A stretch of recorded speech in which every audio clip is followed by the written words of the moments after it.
There is a name which is supposed to be Emanuela, but wrongly spelled. Thank you very much. That is XI. Is it XI? The name Emanuela. Yes. If you look critically, it's wrongly captured. What I'm saying is XI. That is Roman number 11. Yes. Thank you. Very well. So table, kindly take note of that. Honorable members, in the absence of any further corrections, the votes and proceedings of Thursday, 20th April 2025 is hereby adopted as the true records of proceedings.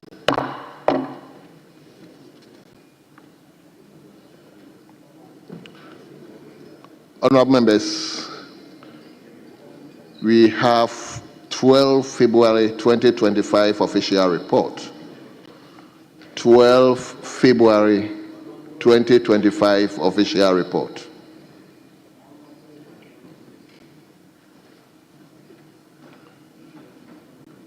Honorable members, I take it again, 12 February official report. Yes, Honorable Member for Kwadaso. Honorable Speaker, on column 21,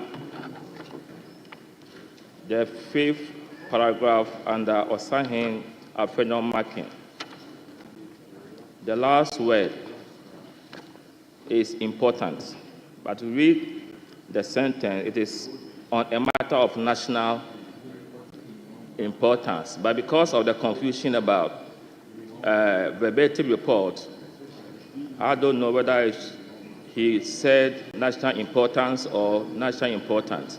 So I leave that to your discretion and judgment. Thank you. But Professor, what do you think? Because if I give my opinion, it's national importance. Sorry? Your opinion? Yeah, I mean, it's national importance. Importance. Yeah. So at times, what is said is wrongly captured genuinely. So we should be given the liberty to offer our perspective on Very that. well. Thank you. Very well. Table, kindly take note of that.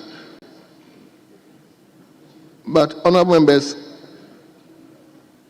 the title of our minority leader, is it official? The Osahin to be captured in our official report. Is it official? I wish he is here. Yes.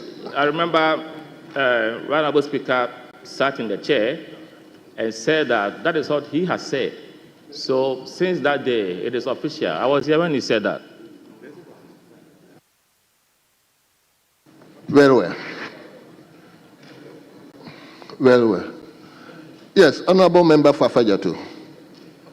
Speaker, with your leave, I wish to actually seek your direction. Yesterday, the same leader, the minority leader, was on his feet when I sought to correct a word that the minority chief whip used, which was wrongly captured. Then he drew my attention, and for that matter, the attention of the House, to the effect that such corrections in terms of spelling mistakes are minor and too minor to be done on the floor of the House. And so, Speaker, we really need some guidance and direction from the chair, because these matters run at the heart of the integrity of the official report, which is kept in record in the name of the 9th Parliament. And so, corrections like this, I feel we have a responsibility to do right on the floor of the House. We need your direction, Mr. Speaker. I believe the essence of this exercise we are doing is to correct everything, including grammar. So I personally don't think it is out of place. So I will rule that this exercise is actually to correct construction, grammar, everything. So that is the way I see it, and that's my ruling. Yes, Honorable That is time, eh? Yes. Mr. Speaker, with reference to what you just ruled, the first Deputy Speaker was in the chair yesterday, and the minority leader made reference to the cover page. The honorable member read that portion, and that the ruling yesterday was that if it is typo error, grammatical error, that can be done outside the floor to the table office. But if it is substantive issue, then it can be done on the floor of Parliament. Mr. Speaker, so I'm surprised my brother even asked you to make a ruling because the first Deputy Speaker actually ruled on that yesterday. Thank you. Well, but I don't think we are making any different. If it is grammar, spelling, and somebody raise it on the floor, I don't think we can overlook it. If it is something that is running through, fine, we can make a general position that the correction will be made across board. But, honorable member, I think the essence of this exercise is to actually undertake whatever took place that probably has not been captured properly. And if a name has been spelled wrong, you cannot say that you wouldn't correct the name that has been spelled wrongly. So I think the essence of this particular exercise is to do that. So, well, the first Deputy Speaker gave a general ruling, but I think if it is something that comes before the House, we have to actually take note of that. So if somebody raises any grammar or any, I think we have to actually take on board. Yes. Yes, question team. Yes, Mr. Speaker.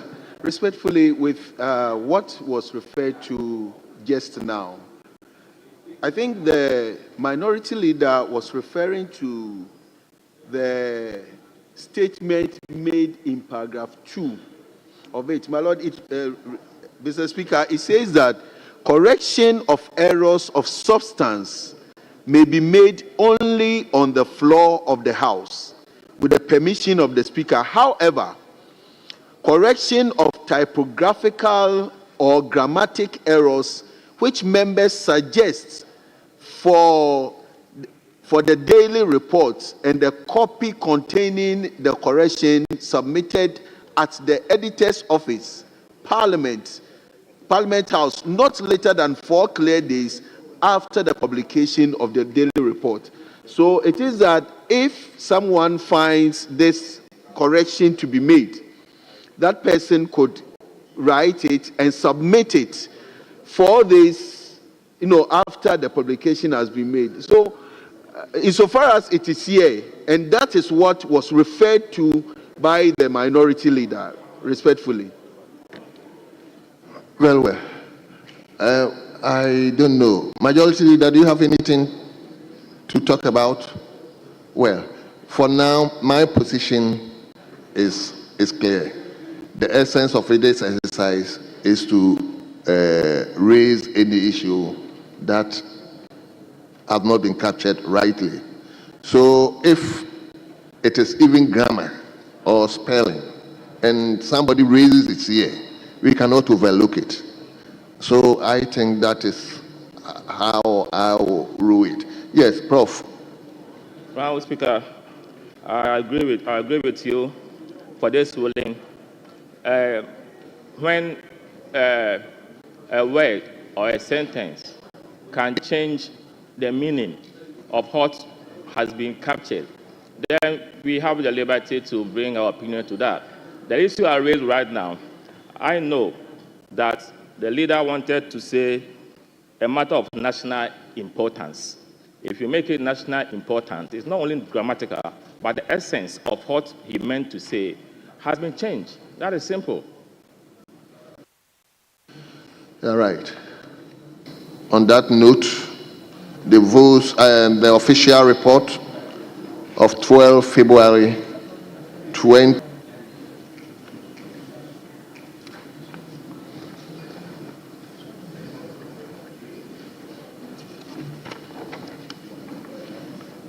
We will turn to page 6, item 6, which is business statement for the 7th week.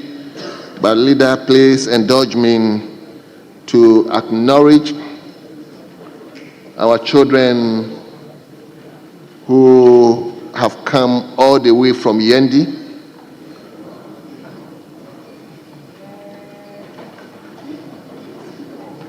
So they are Yendi Senior High School. They are being led by Yakubu Saibu, Amadou Zakaria, and Sasi Zinabu. They are all teachers, and the school, as I said earlier, is located within Yendi constituency. Yendi constituency. Do you have the member here? Do you have the member here? Member for Yendi? Yes, my brother. The member for Yendi is not in at the moment, but he asked me in his stead to receive them. Very well. That's MP from Myang, his neighbor. Very well. So, Myang MP, please take good care of them on your brother's behalf. So, students from Yendi Senior High School, you are welcome. I hope you are going to monitor whatever is going here, and that will be a basis for you to study hard, so that tomorrow, when we are not here, you also come and take over from us. You are welcome. Yes, leader, you may resume your seat. Leader, you may now take the podium and give us the business statement for the ensuing 7th week. Thank you very much, Mr. Speaker. Mr. Speaker, your committee met to consider and propose the business for the 7th week ending Friday, 28 February 2025. The meeting was on Thursday, yesterday, and the proposal is that we take formal communications by the Speaker as we routinely do. Mr. Speaker, we have scheduled 23 questions to be answered by 6 ministers, namely the Minister for Finance, there's 1 question posed. The Minister for Energy, there are 4 questions. The Minister for Education, 2 questions, and the Minister for Roads and Highways, 10 questions. In all, those are 23 questions. 2 are urgent, and we have 21 oral. Pursuant to Order 91-2, as usual, Mr. Speaker, statements may be made by ministers, and you may also admit statements by honorable members under Order 93. Papers and reports pursuant to Order 97 may be laid during the week. Motions and resolutions may be moved, debated, and consequential resolutions taken. Mr. Speaker, let me announce to the House that His Excellency the President John Dramani Mahama, will be in this House on Thursday, 27th of February 2025, in accordance with Article 67 of the Constitution, to deliver the State of the Nation address. Let me just, with your indulgence, read Article 67, and before a dissolution of Parliament, deliver to Parliament a message on the state of the nation. This is a constitutional injunction. The President would definitely be here to deliver the State of the Nation address. And members are expected to be seated latest 9:15 a.m. Please pay attention. Members are expected to be seated in the chamber latest 9:15 a.m. The clerk has also issued additional instructions which I want to bring to your attention.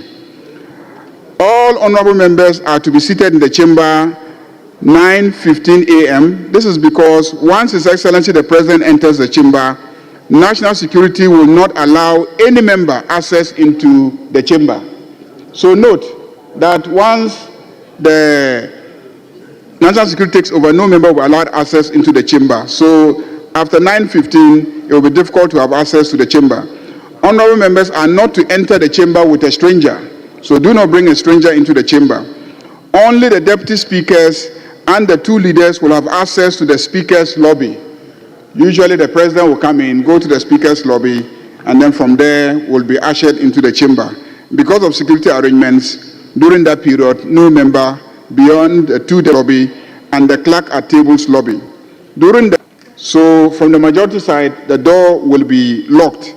Hence, all honorable members are kindly requested to exit the chamber from the minority side or the exit at the division room.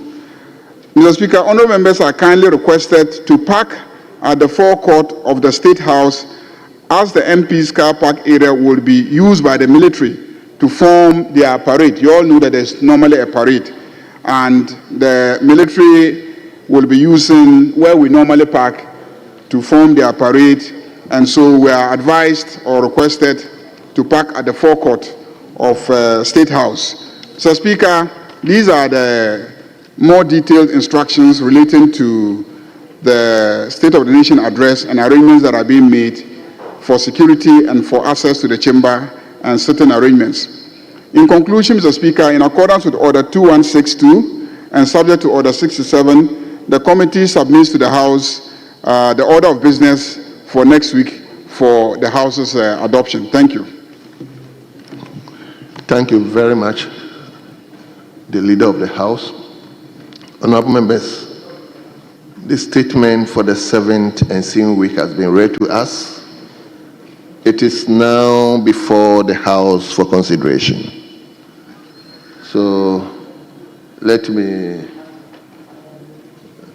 begin from Bosome Freho. Thank you, Mr. Speaker. Grateful for the opportunity once again. Mr. Speaker, I would want to commend the Business Committee for a good job done. The members of the committee, I commend them for a good job done. Mr. Speaker, I also want to express my heartfelt gratitude that my question has found expression in the scheduling of the business of the House. I am grateful. Mr. Speaker, but I am a bit concerned. I've been in this House. There have been a lot of statements that have been read in this House, on the floor. And many a times I find a bit of challenge on the part of the speakers, directing or giving consequential orders on some of the statements that have been made, as to whether they want to direct it to a committee, direct it to some relevant committees of the House that have to work on it. Mr. Speaker, it is because there is no committee. And I want to ask the leader, based on Article 103 and our Standing Order 204. Mr. Speaker, it is giving the House a bit of challenge to perform its oversight responsibilities. And I think that by now, we should have some of these committees that can clearly help the House to undertake its oversight responsibilities and perform its duty right and well. Mr. Speaker, I don't know why we are still at this stage, about 18th or the Speaker 20th sitting, and we still don't have the committees in place. We are about to have another vetting. Order 217 is clear. Apart from the composition of the committee, the Speaker, sector committee leadership is also part of the vetting. Mr. Speaker, I don't know why the House is still, as at now, not constituted its committees to help perform its duties. Thank you. I am aware that our part of the House. Thank you. has finalized its. Thank you. You've raised a fundamental issue. Mr. Speaker, I think that we should look at the other side to find out why we are still here. You've made a fantastic issue. Thank you. Don't dilute it. Yes, Isaac Boama. Thank you very much. Not Yaboama. Thank you very much, Right Honorable Speaker, for the opportunity. And let me also join my colleague in thanking the Business Committee for its report to the House and all the items that have been prepared for next week. Mr. Speaker, not to belabor the issue of the committees, it is very important that it be mentioned time and again that the committees are almost done, it will be submitted. Yesterday, it was even raised by the minority chief whip and promises and assurances were made. Mr. Speaker, as we speak now, we are having issues with communication. People try to call and the network is bad. People are calling me from the constituency in Efia and they're saying that my phone is off, yet my phone is on. And you are unable to even get these committees where we can go and handle the matters with the Minister for Communication. But you can go to the Minister personally. No, Mr. Speaker, the committees are supposed to perform oversight roles in the House. It is better to use the committees so that we can handle these matters. And the Minister of Communication is out there closing FM stations instead of making sure that we get some of these issues addressed. So, Mr. Speaker, let's get the committees out by next week. Thank you very much. Thank you very much. From Isaac Boama, let me come to Yaboama. Thank you, Mr. Speaker. Majority Leader, I know you are busy preparing your answers, but I want you to listen to this bit. NGAS has formally notified the Volta River Authority of its decision to suspend supply to Ghana due to outstanding arrears, raising concerns over the country's energy security in a letter addressed to the Managing Director of VRA on Tuesday, February 18. NGAS stated that if... hold on. Yes, Leader. So, Speaker, I hate to do this because he's a very senior member of this House. If there is a communication has to come to the Speaker, and the Speaker will convey the communication to the House. If you have an urgent question for a Minister for Energy, please ask your urgent question for the Minister for Energy. Communication coming from a private entity has no right to be brought to our attention without it going through the proper processes. So I beg of my senior colleague that he is trying to use the back door to bring to the attention of the House. Please, let's do what is right. There is a business that has been presented, a program for next week. You debate the details of that program, you accept or you reject. That is what we should be doing. But if there's a communication from a private entity, and you want to bring it to the attention of the House, there's a procedure for doing that. Please. I think, Boama, I think you are right. Friends, Leader is right. No, Mr. Speaker. No, I'm not delivering a statement from a private entity. I was laying a foundation based on a newspaper article. This is the new Business News of Ghana, dated 21st, February 2025, which has the exchange rates and other business news of the country. So what I'm saying is, the issue is raising I was is that laying the foundation to the effect that we have or we are going to be confronted with some energy security issues. Yes. And that if the Minister of Energy could be programmed to come and brief the House, that is as all I'm saying. As a member of the House, you know what to do. I mean, you have observed this or you have read this news item. You can bring the minister here on urgent question to address, or can even make a statement. Based on the statement, we can invite the minister to come and address the House. Mr. Speaker, rightly so. I'm just serving notice that we would want the minister to appear before the House to speak on this very important energy security. I'll be filing a question too. File the question. File an urgent question on that. Yes, member for Menchia South. Thank you very much, Mr. Speaker. Mr. Speaker,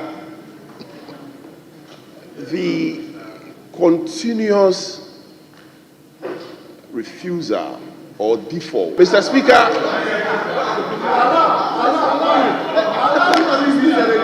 Mr. Speaker. Yes, go on.